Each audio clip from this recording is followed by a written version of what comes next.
Hello, grade 9. Today we are going to talk about the third type of carbon-based molecules, which is the protein.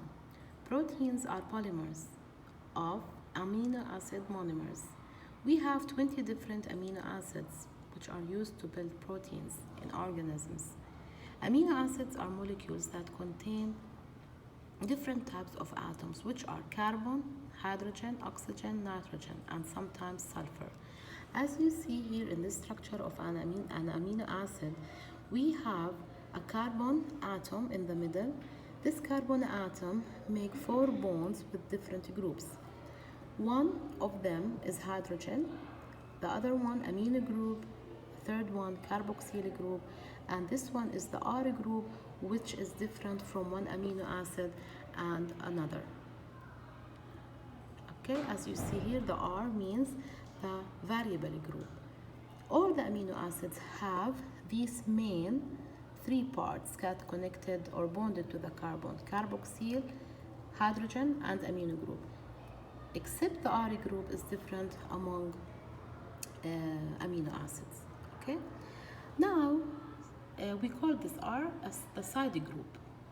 Okay, now our body can make 12 of the amino acids that we need, but the others come from foods we eat, such as meat, beans, and nuts. So amino acids are monomers that used to build the proteins in organisms. Amino acids are linked together by bonds. We call these bonds peptide bonds. Now we have here an amino acid. This is connected to one from the right and one from the left. They are bonding through these 2 groups. One amino group from one amino acid is bonded to carboxyl group of the another amino acid. So they are connected in this way. Okay?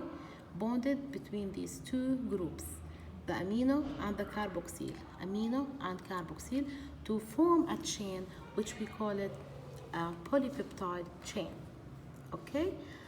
So proteins are made of polypeptide chains. The subunits of these polypeptide chains are the amino acids, and the bonds that connect each amino acid with the other is called a peptide bond. Now, what makes the proteins differ? Proteins differ in the number and order of amino acids. Like when you use alphabets, we have 26 alphabets and we can make trillions of words of these alphabets. Proteins are the same. They use 20 amino acids, but these 20 amino acids can make different number and various structures of proteins. They interact to give protein shape. Okay, the amino acids, sometimes they interact. If any incorrect amino acid change happen, the protein structure and function will change. Okay, now sometimes we have a side group of the polypeptide has sulfur atom. These sulfur atom make a covalent bond that force the protein to bend in a certain shape. And sometimes hydrogen bonds can form between the amino acids in the polypeptide chains, and these hydrogen bonds cause the protein to fold into specific shape, and this shape helps the protein to make a specific function. It has specific structure with specific function. For example, the structure of one of the 4 polypeptides. Now I would like to mention that the proteins are maybe made of one polypeptide chain, or this we call it primary, or secondary polypeptide means 2 polypeptide chains, tertiary if they have 3 polypeptide bonds. And some proteins are quaternary, which are made of 4 polypeptide bonds, 4 polypeptide bonds, like the hemoglobin. Hemoglobin is the protein in the red blood cell, and it's important to transport the oxygen.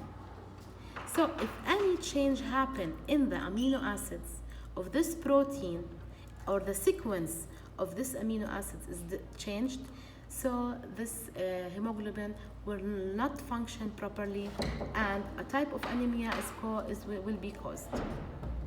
Okay, it's called sickle cell anemia.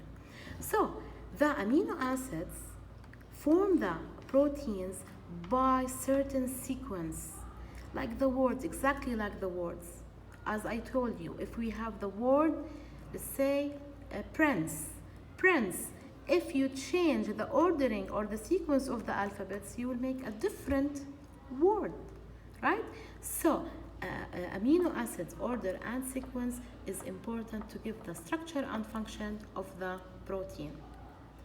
And here is a figure that shows this protein, hemoglobin, which are located on the red blood cells, and this protein is quaternary. Why we call it quaternary? Because they have 4 polypeptide chains that are folded over each other.